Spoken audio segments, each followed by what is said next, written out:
তেওতা জমিদার বাড়ি মানিকগঞ্জ জেলার শিবালয় উপজেলায় তেওতা গ্রামে অবস্থিত একটি ঐতিহাসিক ও প্রত্নতান্ত্রিক নিদর্শন। এটি বাংলাদেশের অন্যতম প্রাচীন জমিদার বাড়ি হিসেবে পরিচিত, যার নির্মাণকাল ১৭০০ শতকের দিকে শুরু। তেওতা জমিদার বাড়ি প্রায় ৭.৩৮ একর জমির উপর নির্মিত, যার মধ্যে রয়েছে ৫৫টি কক্ষ। মূল ভবনের উত্তর অংশে হেমাঙ্ক অ্যাটেস্ট এবং দক্ষিণাংশে জয়শঙ্কর অ্যাটেস্ট নামে পরিচিত। জাতীয় কবি কাজী নজরুল ইসলাম ও তার স্ত্রী প্রমীলা দেবীর স্মৃতি বিজড়িত একটি স্থান। এখানেই নজরুল প্রমীলা দেবীর রূপে মুগ্ধ হয়ে লিখেছিলেন, তুমি সুন্দর তাই চেয়ে থাকি প্রিয়, সে কি মোর অপরাধ। একটা জিনিস দেখাই যে এই যে ডিজাইনগুলা, এটা অনেক আগের বাড়ি, কিন্তু তারা যে ডিজাইনগুলো করছে, ডিজাইনগুলো আমি যদি একটু দেখাই, দেখেন ডিজাইনগুলো এমনভাবে সুন্দরভাবে নিখুঁতভাবে করা হয়েছে, অসাধারণভাবে করা হয়েছে, নিখুঁতভাবে ডিজাইন করা হয়েছে। ডিজাইনগুলো কিন্তু দেখতে অসাধারণ লাগতেছে।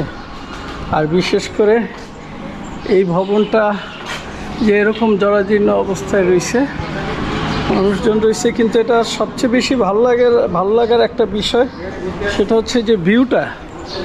এই যে ভিউটা দেখতেছেন, অসাধারণ একটা ভিউ। আর আমি যেই ভবনটাতে দাঁড়ায় আছি, এই ভবনটারও একটা ভিউ আছে, সুন্দর একটা ভিউ আছে। আর ভিউটা এই যে পিছন থেকে এইভাবে দেখা যাইতেছে। আমি দোতলায় যাই, আমি একটু দেখাই আপনাদের। এখানে সব ভবনের সব তালাতে ওঠা যায়, তবে এটা জরাজীর্ণ অবস্থায় রয়েছে, মেনটেনেন্স করা হয় না। মানুষজন এটা সম্ভবত এখনো প্রত্নতান্ত্রিক অধিদপ্তরের নেয় নেই। এই যে এখানে ভাঙ্গা অবস্থায় পড়ে রয়েছে। আর এই দিক দিয়ে সিঁড়ির অবস্থা। আর এই হচ্ছে বারান্দা, যে পাশেও ভাঙ্গা পড়ে রয়েছে, যে পাশে এটা হচ্ছে বারান্দা, আর এটা হচ্ছে রুম। আমি যদি রুম দিয়ে করি, এগুলো সম্ভবত থাকার রুম ছিল। আর এই যে বাইরের ভিউটা, এই যে থাকার যে রুমটা, এই জায়গাতেই থাকার রুম ছিল। আর এই যে এই জায়গাটাতে যে দিঘিটা দেখা যাইতেছে, এই দিঘিটাতেই প্রমীলা দেবীর সাথে বহুত কবিতা আছে কাজী নজরুল ইসলামের। এটা খুবই আশ্চর্যজনক একটা বিষয়। তো আমি ঘুরে ঘুরে আরেকটু দেখাই। আমি দোতলাতে আছি, যেগুলো দেখেন সব একই ডিজাইনের, নিখুঁতভাবে করা।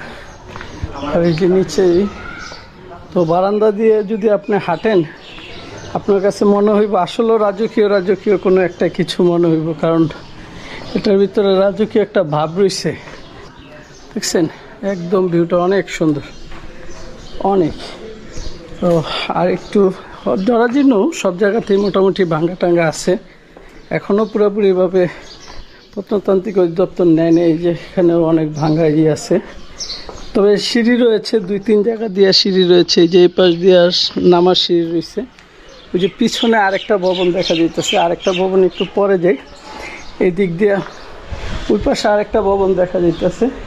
তো এই ভবনটার একটু ছাদের ভিতরে যাই, যা দেখি। তবে বারান্দা থেকে কিন্তু সেই লাগে, মানে পুরো একটা যে রাজকীয় স্টাইলের যে বাড়িরই বারান্দা থেকে কিন্তু আমার কাছে সেই লাগে। চলেন এবার একটু ছাদে যাই, দেখি ছাদের ভিউটা। এই যে ভবন কিন্তু 2-3টা ভবন আছে। তো আমরা যে প্রথম ভবনটাতে আসছি, প্রথম ভবনটাতে উঠি। এখানে এই হলো ছাদের ভিউ।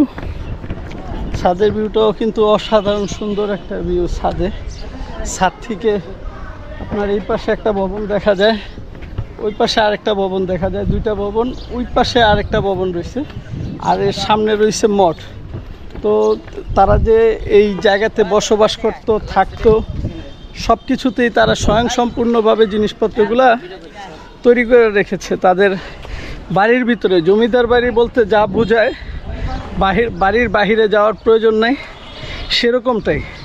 তো আমি ছাদ থেকে একটু ওই পাশের ভবনের দৃশ্যগুলো একটু দেখাই। দেখেন, এটা মূল ভবন, এটার পিছনেও আরেকটা ভবন রয়েছে, এই পাশেও একটা ভবন রয়েছে, ওই পাশে আরেকটা ভবন রয়েছে। তো আমি যদি দেখাই, যে এই পাশে একটা ভবন, এই যে আরেকটা ভবন, আর এই যে এই পাশে আরেকটা ভবন। তবে সব ভবনের সবগুলাই আপনার অরক্ষিত।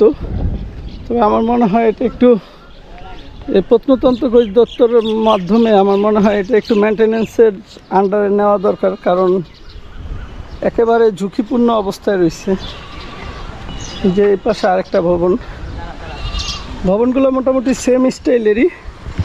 আর প্রচুর পরিমাণে মানুষ এই অঞ্চল এবং ঢাকা থেকে, ঢাকার বাইরে থেকে বা ইতিহাস নিয়ে যারা কাজ করে, প্রচুর পরিমাণে মানুষ আসে এই জায়গাতে এবং এখানে প্রচুর পরিমাণে মানুষ জমায়েত হয়, যে জিনিসটা আমি দেখলাম।